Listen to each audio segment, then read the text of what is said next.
Welcome to CivilNet. My guest is a Turkish-Armenian writer and linguist, Sevan Nişanyan. A Greek court decided to release the intellectual from detention on January 7, obligating him to leave Greece within 2 weeks. Mr. Nişanyan escaped from a Turkish prison in 2017 and took refuge in Greece. He was facing extradition to Turkey after Greek local authorities refused to extend his residency permit. Mr. Nişanyan, thank you for joining us. Thank you for listening to me. So you have been in custody since December 30. You were released on January 7. First question, Yes. How do you feel after several days imprisoned? As you know, I'm rather used to spending some time in prison. In Turkey, I spent 3.5 years in various prisons. So it wasn't a very new experience for me. It's of course very disturbing. It's very unpleasant.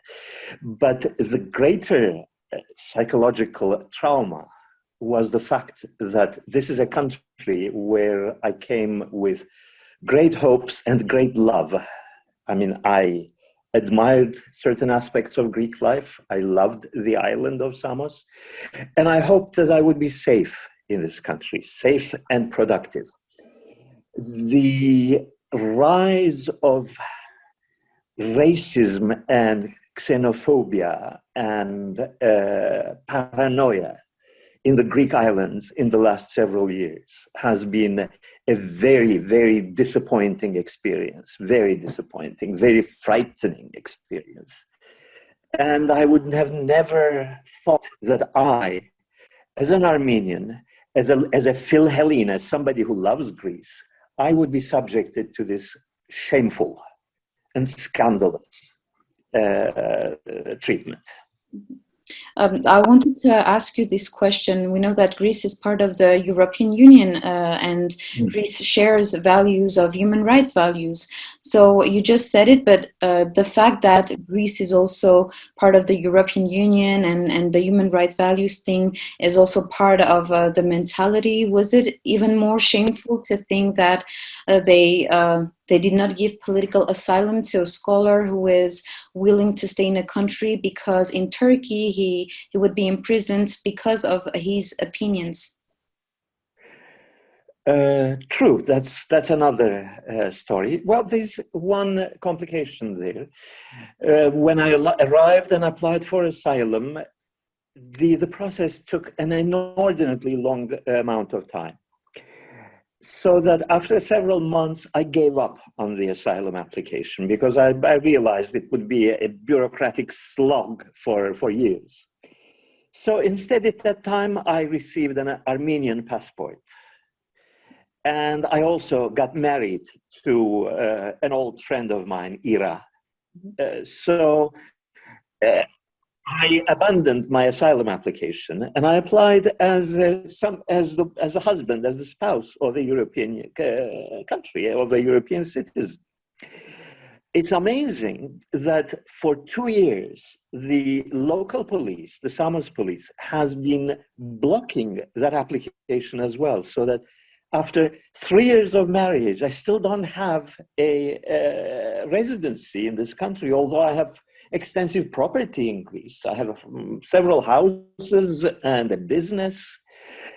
Still, I don't have my residence permit in Greece because the local police still keep thinking that I'm Turkish and not Armenian.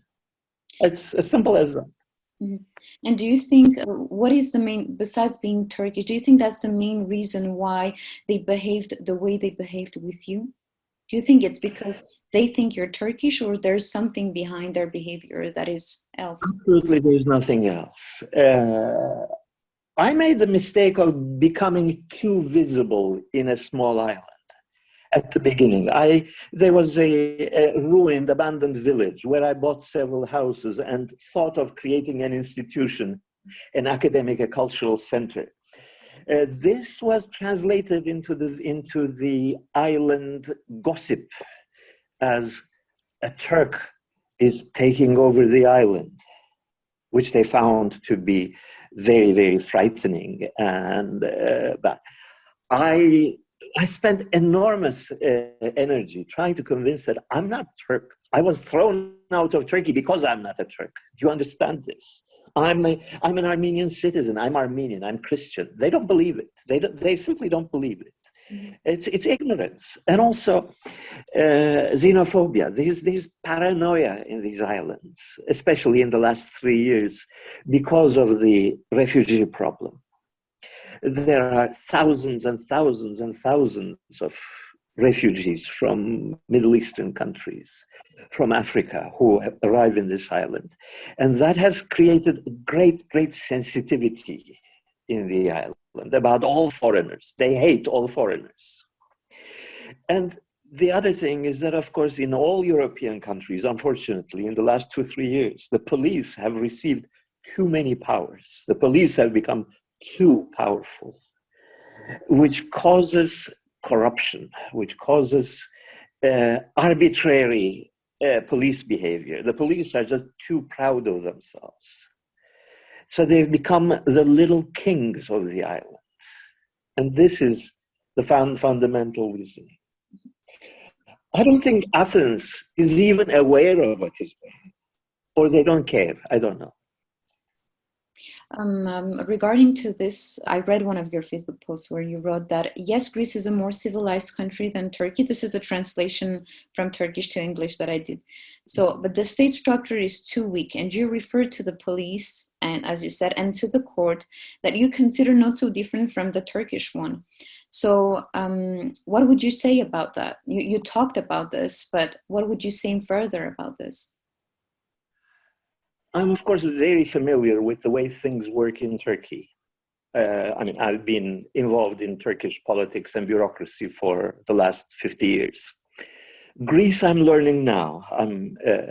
My observations are the following. First, the lower levels of bureaucracy and police are the same in the two countries. There's no difference. Equally paranoid, equally xenophobic, and ignorant.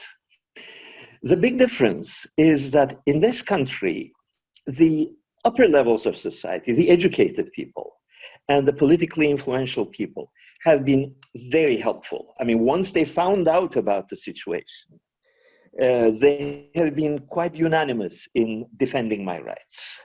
And that's a big difference with Turkey, because although there are lots of civilized people in Turkey too, I mean, that's maybe a surprise to outsiders, they don't have a voice in government. The government of Turkey is a different story. So people who would be in position to defend me are not in positions of power in Turkey. They don't have a voice with the government. Whereas in this country, it looks like they may have influence, and so the logic, I mean, reason may succeed in the long run. So you were facing, because of the decision of the Greek authorities, you were facing extradition to Turkey because they refused to renew your residency permit. But on the other hand, as you mentioned it, you are also a citizen of Armenia. So thus another option is to live in Armenia now. Is this a possible option for you? Of course. I visit Armenia. I visited Armenia frequently in recent years, and there are lots of people that I love there. And of course, I feel a personal attachment to the country of Armenia. And especially this time, the Armenian embassy in Athens was extremely active and very open-hearted in their support of me. I mean, they really spent days and days from morning to night to try to save me. And that is a very good feeling. That's the fact that at least one country in the world, even a small country in the world, stands behind you. I mean, that you have somebody protecting you. That's a good feeling. On the other hand, there are various reasons for which it would be very difficult for me to leave this country, because there are health reasons and there are financial reasons for which it's very difficult for me to leave Greece. And I will fight to the end to maintain my residence in Greece. I mean, we've made a lot of legal, political applications to overturn a decision which is so stupid. It's difficult to explain it to people because they don't understand why there is such a decision. There's no logical reason behind it. So they gave you 2 weeks to leave the country, but you decided that you will fight to stay in Greece. If I can't solve anything in 2 weeks, then I will have to leave the country and I will come to Yerevan. However, I will keep fighting the legal fight in this country through my lawyers and through my dear wife, Ira, so that we can come back to our home. I mean, I have a home here, which is my house. I built it. And it's a beautiful house, so I want to stay in my house. I have my bed here. I have my books here. Which is totally And understandable. I have my life. Yeah. So we didn't talk much about Turkey, but let's talk about Turkey now. So you were sentenced, as we said, to 17 years in prison in Turkey in 2014 on charges of illegal construction. But the main reason of the Turkish government's determination to have you behind bars is to restrict your freedom of expression in the country. How would you now describe the situation in terms of human rights and freedom of expression in the country? Is there a chance that in the near future, scholars, political activists, right defenders, intellectuals will be able to speak freely without facing the threat of prison? The situation in Turkey right now is disastrous. It's bad. I mean, in every sense of the word, the country is in a big crisis. It's an economic crisis, a political crisis. It's a crisis of law and the legal order. And it's also a crisis of conscience, so that people, the population has gone crazy on political issues. So in the short run, I don't expect anything to change very much. However, there is a good hope that sooner or later, the Erdogan era will come to an end. And when it comes to an end, an amnesty, a general amnesty is inevitable, because all the legal complications that Turkey is now involved in cannot be solved by anything short of a general amnesty, clean page, a new page, a white page. So we are all hoping that there will be a resolution in Turkey sometime in the next 2 or 3 years. Hopefully you're right. And final question. So you're a scholar, as we said, and you do research on fundamental issues, questions, and you write books about our societies. In the future, now that you're free, what are your future plans in this direction? Will you write about your experience in Greece, or in general, what's going on in the world? Writing is something that I don't have much control on. In other words, I write what the spirit dictates, and I don't know who is the spirit. As you know, I'm the author of 3 huge dictionaries, which are forever ongoing projects. In other words, they're published again, and they are on websites. And it's a full-time job renovating and keeping them up to date and adding and correcting them. That I think is more important for me and for my legacy. My dictionaries are more important than my opinions about the small issues of the day. I mean, I enjoy talking about the issues of the day, but really in the long run, what's important is my etymological dictionary, my toponymical dictionary, the dictionary of place names, and the dictionary of personal names. I wish really that I was in some sort of a monastery where I would have no concern outside the world, and I would concentrate on these 3 projects, on these 3 dictionaries. So somebody would just bring me lunch sometime, and we could fill my cups of coffee. And occasionally, once a week, they would give me a clean cloth, and then I would just work on my projects. That's my dream, really. Well, I hope it will become true very soon.